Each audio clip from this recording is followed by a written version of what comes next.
사랑합니다. 저는 오늘 본문 말씀을 읽을 때마다 꼭 떠오르게 되는 한 분이 계십니다. 저는 일반 대학을 졸업했는데 저를 이뻐해 주신 교수님 한 분이 계셨거든요. 제가 이분을 얼마나 좋아했냐면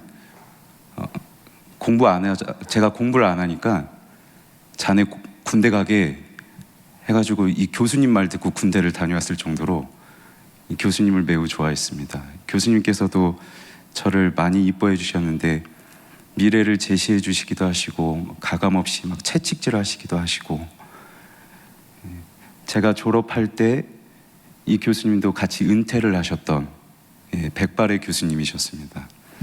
제가 기도하는 가운데 하던 공부를 멈추고 신학의 소명을 이제 받고 교수님을 찾아 뵈었습니다. 같이 대학교 캠퍼스를 이렇게 걷는 중에 제가 교수님께 교수님 저 신학할 겁니다.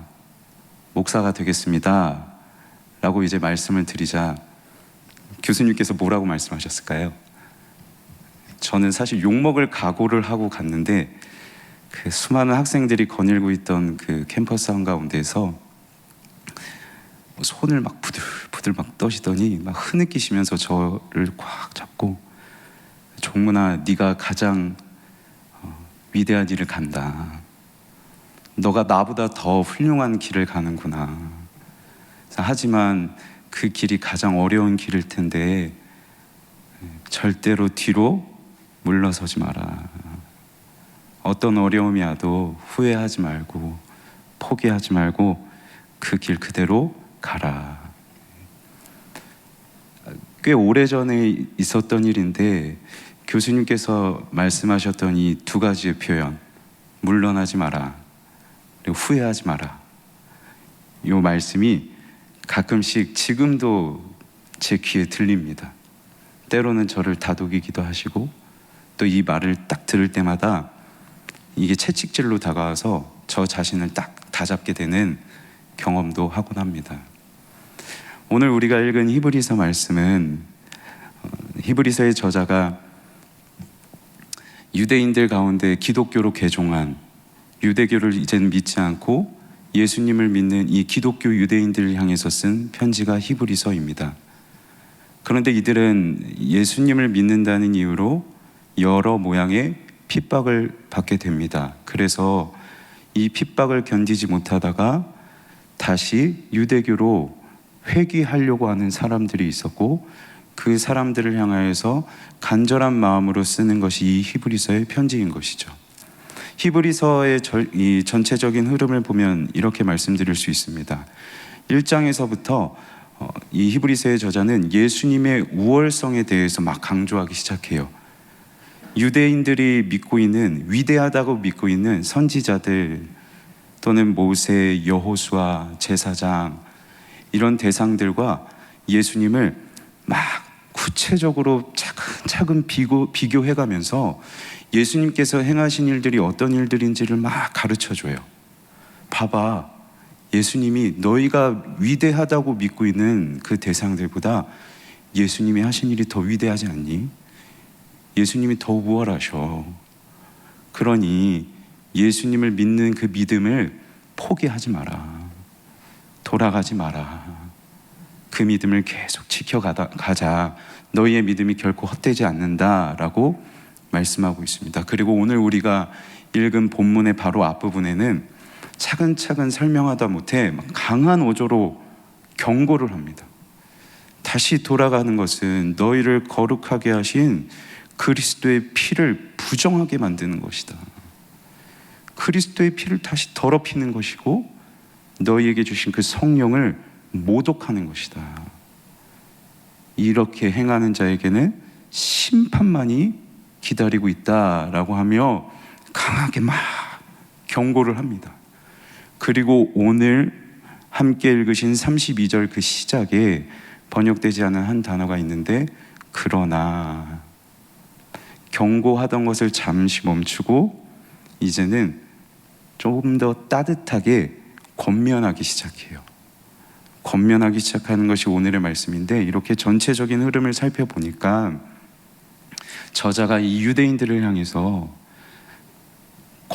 자세하게 상세하게 설명해 주기도 하고, 그리고 경고하기도 하고, 따뜻하게 막 격려해 주기도 하면서 여러 가지 태도를 가지고, 여러 가지 방법을 가지고 이 유대인들을 설득하기 시작합니다. 그러니까 왜 이렇게까지 할까요? 그만큼 이 히브리서의 저자에게 간절함이 있지 않았기 때문일까?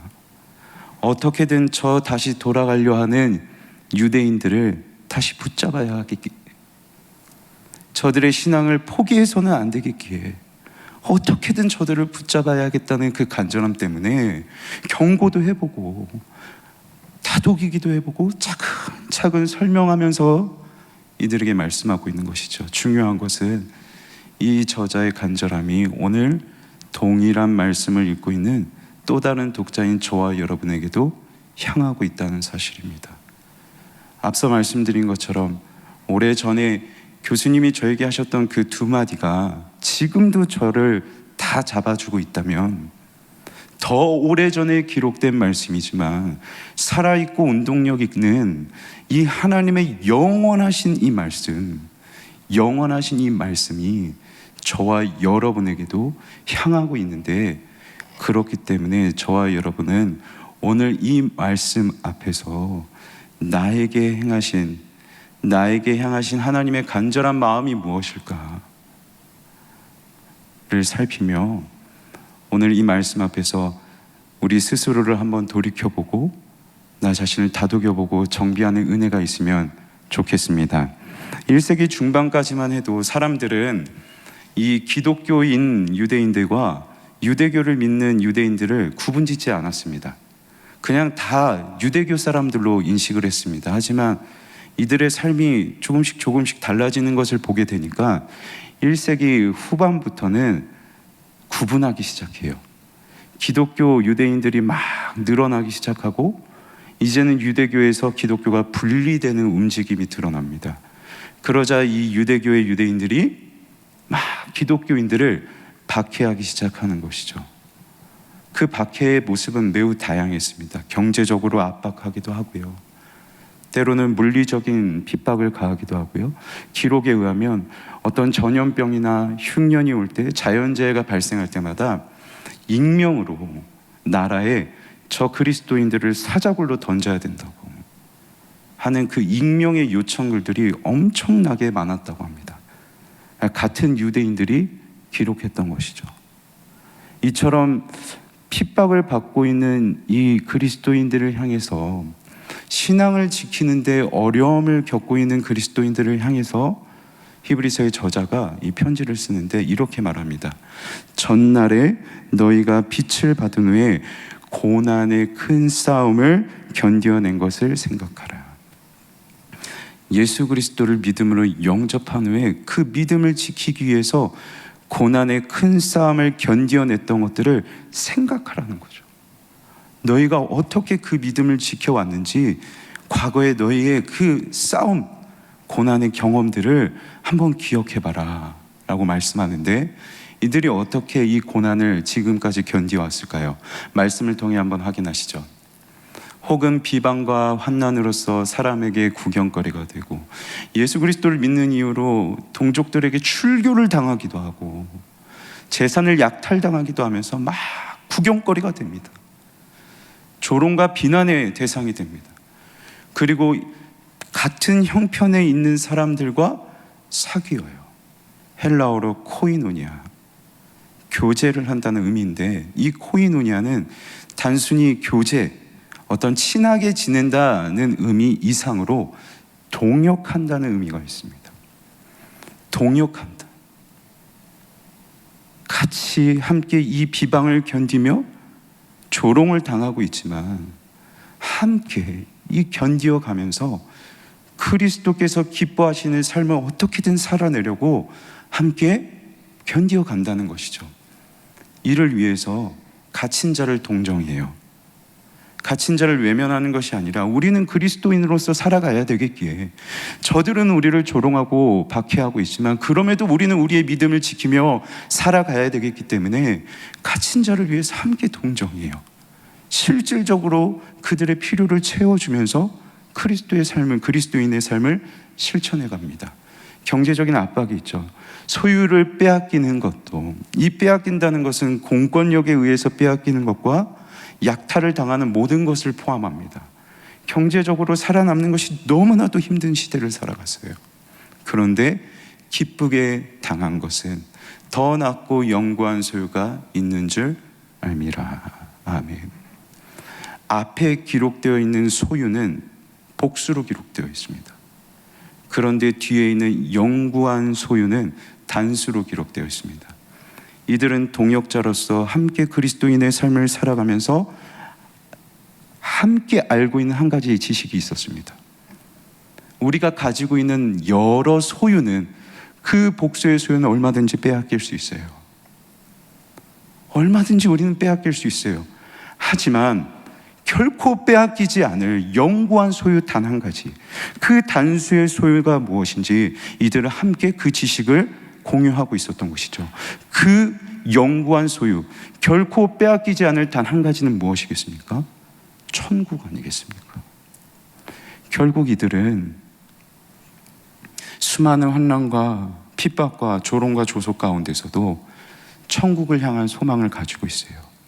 동역자 되어서 함께 천국을 사모하며 이 박해를 견디어 가요.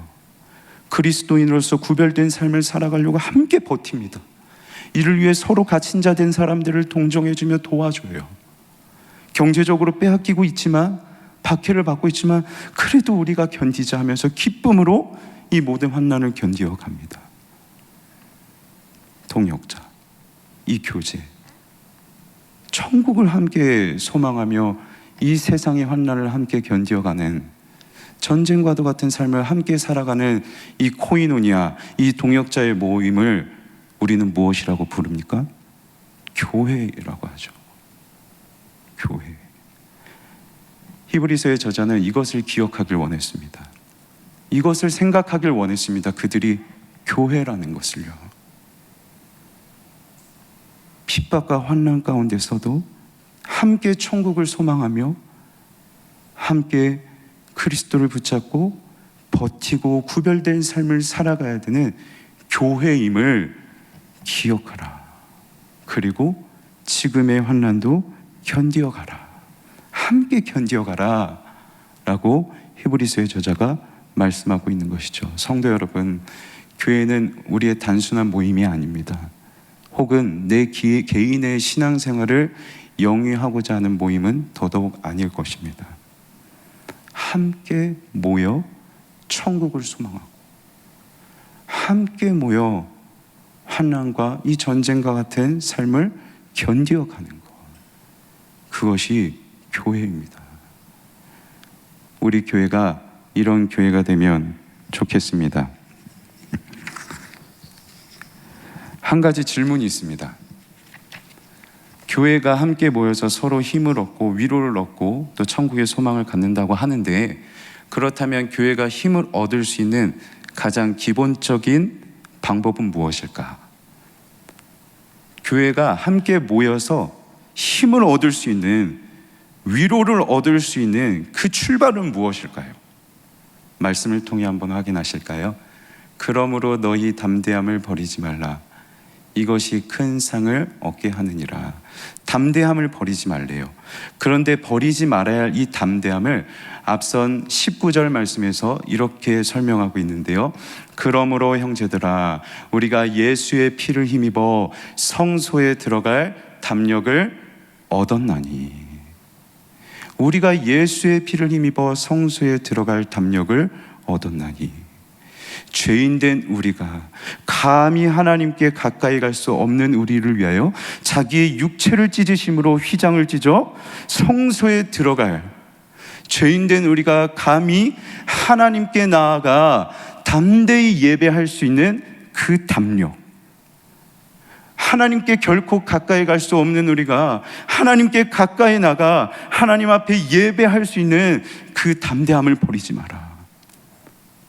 예배하는 그 담대함을 버리지 마라. 그런데 이것은 한 개인의 담대함을 성경은 말하고 있지 않습니다.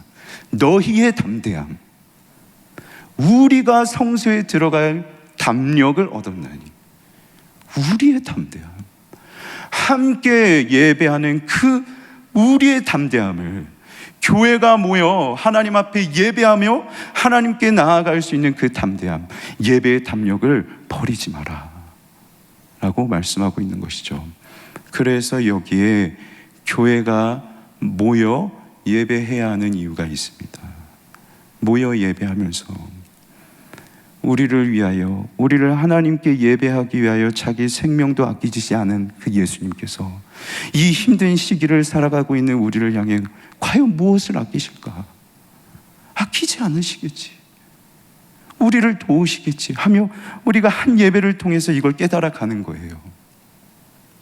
하나님 앞에 가까이 갈 수 있게 되었는데, 저 높고 위대하신, 두려우신 저 하나님 앞에 우리가 감히 가까이 갈 수 있게 되었는데, 하물며 저 하나님보다 낮은 이 세상의 시련을 우리가 두려워할 필요가 있을까? 이 세상의 시련 앞에서 우리가 하나님으로부터 멀어져야 할까 하는 이 모든 것들을 함께 예배하며 깨닫고 위로를 얻으며 견디어갈 수 있는 것이죠. 그래서 여기서 저와 여러분이 안타까운 마음으로 기도해야 할 기도 제목 한 가지를 발견하게 됩니다. 히브리서의 저자도 안타까운 마음으로 경고를 하는데요, 그것이 무엇인지 한번 말씀을 통해 확인하실까요? 모이기를 피하는 어떤 사람들의 습관과 같이 하지 말고 오직 권하여 그 날이 가까움을 볼수록 더욱 그리하자. 이 당시에도 함께 모여 예배해야 되는데도 불구하고 모이기를 피하는 사람들이 있었어요. 그런데 이 피하다라는 단어가 어떤 의미냐면 포기하는 거예요. 불가능한 상황이고 어떤 불강력적인 이유로 모이지 못하는 게 아니라 우선순위에서 뒤로 미루는 거죠. 교회가 함께 모여서 예배하고 위로를 얻어야 되는데 모이는 것을 우선순위에서 뒤로 미루는 거예요. 그런데 이게 습관이 된대요. 습관이 되고 이것이 더 나아가 내 영혼의 침체를 가져오는, 성경을 보시면 이 모임 예배를 피하여 습관이 된 사람들이 결국엔 배교의 위험이 있다. 얼마든지 이 신앙에서 떠날 수 있다 라고 말합니다. 그래서 우리는 함께 기도해야 합니다. 말씀을 통해 확인하신 것처럼 주님 다시 오실 날이 가까이 나왔으니 우리는 계속 서로를 권할 필요도 있습니다. 서로를 위해 기도해 줘야 됩니다. 모이기를 지금 뒤로 미루고 우선순위를 뒤로 미룬 채 이 모이기를 아직 피하며 숨어있는 우리의 동역자들을 위해서, 우리 코이노니아, 우리의 교제 안에 있는 연약한 이들을 위해서 우리는 함께 기도할 필요가 있는 것이죠. 마지막으로 히브리서의 저자는 이렇게 권면합니다. 우리는 뒤로 물러가 멸망당할 자들이 아니요 오직 영혼을 구원함에 이르는 믿음을 가졌다. 참 어렵고 힘든 시대를 살아가고 있는 우리는 뒤로 멸망할 자가 아니래요.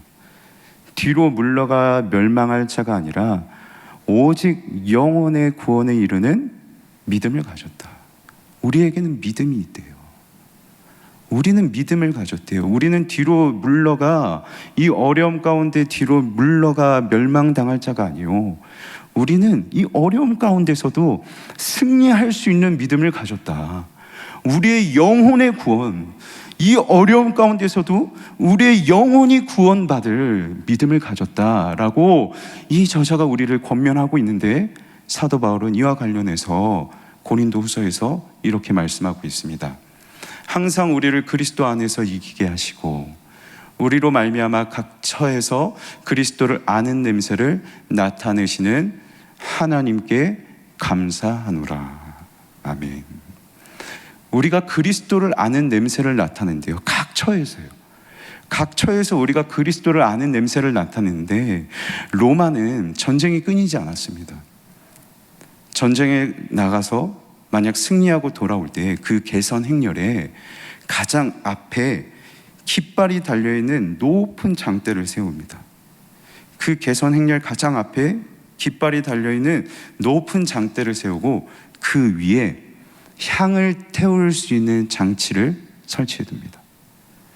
그리고 승리해서 돌아올 때 그 향을 태우기 시작해요. 이 향이 곳곳으로 퍼져나갑니다. 전쟁의 소식을 기다리고 있던 사람들이 이 냄새로 알아요. 아, 우리가 승리했구나. 우리가 승리했구나. 각 처에서 우리로 하여금 그리스도를 아는 냄새를 나타내게 하심을. 하나님 믿기 너무 어려운 시대를 살아가고 있지만, 우리의 신앙을 지키기 너무 어려운 시대를 우리는 살아가고 있지만, 우리에게 믿음이 있는데 그것은 하나님께서 우리의 개선 장군이 되어주셔서 우리를 사로잡으시고 우리를 통하여 승리하셨다는, 우리의 영혼을 구원하셨다는, 우리를 승리케 하셨다는 냄새를 나타나게 하시는구나. 이것이 우리에게 믿음으로 있는데 전제가 있습니다. 항상 우리를 그리스도 안에서 이기게 하신 거예요. 가만히 돌이켜보면 우리는 항상 이기지가 않아요. 넘어질 때도 있고 실패할 때도 있잖아요. 그런데 항상 이기게 하신대요. 이것을 정확하게 번역하면 이기게 하신다라는 단어는 개선 행렬로 끼워 넣어주신다라는 뜻입니다. 우리 스스로는 연약하여서 넘어질 때도 있고 실패할 때도 있지만, 그럼에도 우리가 교회의 힘을 기억하고 함께 예배하고 함께 이 신앙의 전쟁과 같은 싸움에서 견뎌갈 때 하나님께서 개선장군 되어주시는 예수 그리스도께서 우리를 그 승리의 개선 행렬에 우리를 끼워 넣어주신다. 우리는 그 하나님, 개선장군 되어주시는 예수 그리스도께 사로잡혀서 아무 자격도 없는데 사로잡혀서 그 개선 행렬 뒤로 동참하며 사람들이 우리를 보고 우리가 승리했다, 이 전쟁 같은 삶에서 우리가 이겼다, 예수님을 믿는 우리의 믿음이 이겼다라고 외치는 은혜를 허락하신다는 것이죠. 이것이 하나님께서 저와 여러분에게 주신 믿음입니다. 이 믿음을 가지고 우리의 힘든 이 신앙, 특별히 오랜 기간 동안 침체될 수밖에 없었던 우리의 신앙을 다시 회복하고 우리의 영혼의 구원에 이르는 은혜를 경험하는 저와 여러분이 되면 좋겠습니다. 말씀을 맺겠습니다. 히브리서의 저자는 갈림길에 서 있는 유대인들을 향하여 권면했습니다. 생각하라. 너희가 지금까지 어떻게 고난을 견뎌왔는지 생각하라. 이 말씀을 받은 유대인들은 기억해야 했습니다. 우리가 그동안 어떻게든 살아내려고 몸부림했구나. 뒤로 물러나지 않고 우리에게 영혼의 구원에 이르는 믿음이 있음을 믿고 어떻게든 구별되어 살아가려 했구나. 이것을 기억했을 것입니다. 이제 저와 여러분도 생각하셔야 될 때입니다. 교회임을 기억하며 이제 우리가 지금까지 어떻게 견뎌왔고 어떻게 버텨왔는지를 생각하고 지금 우리의 영적인 이 환난 가운데서 다시 한번 버텨야 되지 않을까 생각해 봅니다. 그리할 때 하나님께서 교회 되어서 함께 힘을 모아 견뎌가는 저와 여러분을 개선 승리 대열에 끼워주시고 마침내 하나님이 이기셨다, 믿음이 이겼다라고 고백하는 승리를 경험하게 하실 줄 믿습니다.